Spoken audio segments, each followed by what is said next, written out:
पुणे पोलिसांनी मध्य प्रदेशात अनधिकृत पिस्तूल कारखान्यावर छापेमारी करत 4 कारखाने उद्ध्वस्त केलेत। 36 जणांना ताब्यात घेतले तसेच 21 शस्त्र जप्त करण्यात आली आहेत।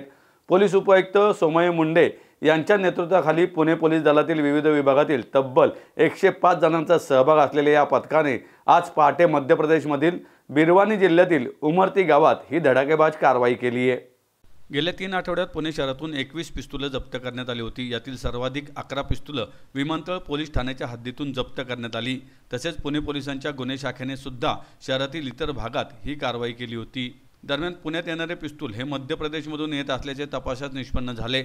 मध्य प्रदेशमधील बरवानी जिल्ह्यातील एक छोटे गाव असलेल्या या उमरती गावात पिस्तूल बनवण्याचे अनधिकृत कारखान्यातून ही हत्यारे बाहेर विक्रीसाठी पाठवली जात होती अशी धक्कादायक माहिती पुणे पोलिसांना तपासातून मिळाली। या विषयाच्या खोलापर्यंत जाण्याचं ठरवल्यावर पुणे पोलिसांनी थेट असे कारखाने उद्ध्वस्त करण्याचा निर्णय घेत या कारवाईसाठी पोलीस उपायुक्त सोमय मुंडे यांच्या नेतृत्वाखाली पथक तयार केली।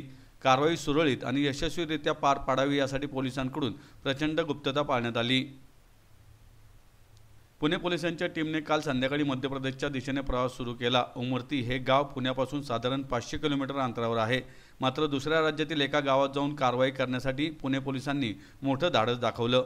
मध्य प्रदेश राज्यात प्रवेश केल्यानंतर पुढील आढावा घेतल्यावर आणि आदेश मिळाल्यावर पथके बरवानी जिल्ह्यात पोहोचले। रात्रीच्या गडद अंधारात कोणालाही कुठला सुगावा मिळेपर्यंत पुणे पोलिसांचे पथक उमरती गावात शिरले।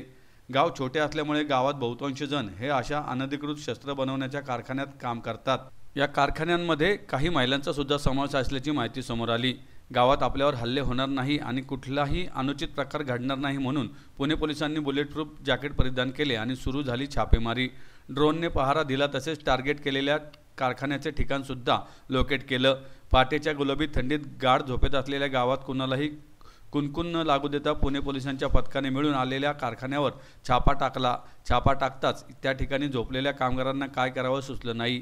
पळून जाण्याच्या तयारीत असलेल्या काही जणांना पोलिसांनी तात्काळ ताब्यात घेतलं। सूर्योदयापर्यंत पुणे पोलिसांच्या पथकाने गावातील 4 कारखान्यांवर छापा टाकला आणि तब्बल 36 जणांना ताब्यात घेतलं। पोलिसांनी दिलेल्या माहितीनुसार छापेमारीमध्ये पिस्तूल बनावटीसाठी लागणाऱ्या अनेक गोष्टी मोठ्या प्रमाणावर जप्त करण्यात आल्या आहेत। या कारवाईत 100 पेक्षा अधिक बॅरल, 5 मॅगझिन, 14 ग्रेंडिंग मशीन, 2 पिस्तूल, 4 कारतुसे जप्त करण्यात आली आहेत। हा आकडा वाढण्याची शक्यता असल्याची माहिती पोलीस दलातील अधिकाऱ्यांनी दिली। छापेमारीमध्ये पोलिसांनी बेकायदेशीर शस्त्राचे साचे तयार करण्यासाठी आणि निर्मितीसाठी वापरल्या जाणाऱ्या 50 भट्ट्या घटनास्थळी उद्ध्वस्त केल्या। शस्त्रांवर एम्बॉसिंग करण्यासाठीचे साहित्य सुद्धा या कारवाईमध्ये जप्त करण्यात आले अशी माहिती पोलीस आयुक्त रंजन कुमार शर्मा यांनी पत्रकार परिषदेत दिली। विमानतल पोलीस स्टेशनचे FIR नंबर 558/2025 या गुन्हा तसेच कालेपडल आणि इतर पोलीस स्टेशनचे गुन्ह्याचे मध्ये जप्त झालेले फायर आर्म्सचे चौकसी अंती असं निष्पन्न झाले की हे लोक बड़वानी जिल्हा मध्य प्रदेश यांचे उमरटी गावामध्ये या वेपन बनवण्याच्या यांचे जे आहे से मिनी फॅक्टरीज आहे। त्या अनुषंगाने आपल्याकडे जे आहे पुणे पोलीसचे टीम बड़वानीमध्ये गेले आणि त्यांनी उमरटी गावामध्ये रेड केलेले आहे। या ऑपरेशन दरम्यान आपला पुणे पोलीसचे झोन 4 चे DCP सोमय मुंडे यांनी लीड केलेले आहे। त्यांच्यासोबत क्राइम ब्रांचचे लोक, QRTचे लोक, त्यानंतर वायरलेसचे लोक, गॅस गन सेक्शन असा एकूण 105 लोकांची टीम जे आहे से या उमरटी गावामध्ये गेले आणि त्यांनी आज सकाळी सर्च केलेले आहे। या सर्च दरम्यान त्यांनी जे हे अग्निशस्त्र बनवण्याचे अड्डे होते ते 50 ध्वस्त केलेले आहे।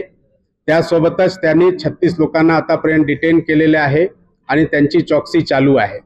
या रेडचे दरम्यान तिथे जे आहे से अग्निशस्त्र बनवण्याच्या बरेच साहित्य पण जप्त करण्यात आलेले आहे आणि अजून हे प्रोसेस जे आहे ते गावामध्ये मध्य प्रदेश पोलीस यांचे सहकार्याने चालू आहे आणि उद्या जे आहे ज्यावेळी हे टीम परत येतील त्यावेळी यांच्याबद्दल आपल्याला पूर्ण सविस्तर माहिती मिळणार आहे आणि ते जे आहे मीडिया सोबत शेअर केले जाणार आहे। थँक्यू।